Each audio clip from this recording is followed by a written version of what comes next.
নমস্কার, আবারও নতুন একটি পর্বে স্বাগত। এরকম কুড়মুড়ে মুচমুচে পমফ্রেট মাছ ফ্রাই খেয়েছেন কখনো? চলুন রেসিপিটা দেখে নেওয়া যাক। কম বেশি আমরা প্রত্যেকেই পমফ্রেট মাছ খেতে ভালোবাসি। তা পমফ্রেটের ঝাল ঝোল তো অনেক হলো, এবার একটি কুড়মুড়ে মুচমুচে করে ফ্রাই করে খাওয়া যাক। প্রথমে মাছগুলোকে ধুয়ে পরিষ্কার করে নিয়েছি, তার ভিতরে লবণ, হলুদ আর একটু লেবুর রস মেখে ম্যারিনেট করে রাখতে হবে।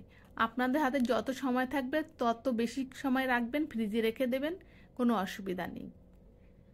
কিন্তু একটু মেখে রেখে দেবেন, মানে আধ ঘন্টা মেখে রাখলেও রাখবেন, তাহলে মাছটার যে একটা স্মেল আছে সেটা চলে যাবে, মাছটা একটু সফটি হবে।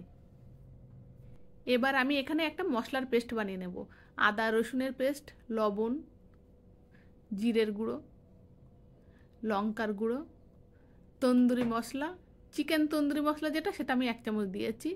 এখানে মরিচ গুঁড়ো দিয়েছি, আর 1 চামচ দিয়েছি আমি সর্ষের তেল দিয়ে খুব ভালো করে এটা মেখে নিতে হবে। তারপরে মাছের গায়ে ভালো করে মেখে নিতে হবে।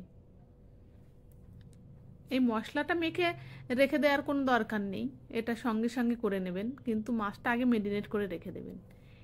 এবার আমি এখানে সুজি নিয়েছি, সুজির ভিতরে খুব ভালো করে গড়িয়ে চেপে চেপে সুজিগুলো ভালো মাখিয়ে নিতে হবে।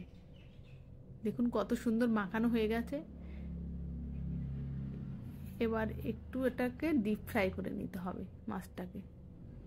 দেখুন একদম মুচমুচে, মানে ক্রাঞ্চি হবে, সফটি হবে, কোনো স্মেল থাকবে না। পমফ্রেট মাছের একটা স্মেল থাকে, সেটা একদমই থাকবে না। কত সুন্দর হয়েছে সেটা দেখুন। এটা খেতে যা দারুণ হয়েছিল আপনাদের আর বলবো কি। আমি কিন্তু এখানে সুজির সঙ্গে কিছুই মেশাইনি, শুধু সুজি ছিল, লবণ টবণ কিছু মাখাইনি, কোনো মশলাও দিইনি এখানে, মানে ময়দা বা কোনো চালের গুঁড়ো টুড়ো কিছুই দিইনি, শুধু এখানে ছিল সুজি। অসম্ভব সুন্দর হয়েছিল খেতে। দোকানেও কিন্তু আপনারা কিনে এত সুন্দর খেতে পারবেন না। বাড়িতে একদিন অবশ্যই বানিয়ে খেয়ে দেখুন, তারপর কমেন্টে আমাকে জানাবেন কেমন হয়েছিল। আমার তো এই পমফ্রেট মাছটার স্বাদ এখনো মুখে লেগে আছে। আমার তো বাড়ির সবাই প্রশংসা করেছে খেয়ে, আবার আমি পাশের বাড়িতে দিয়েছিলাম, তারাও খেয়েও খুব প্রশংসা করেছে, বলে খুব সুন্দর হয়েছে খেতে।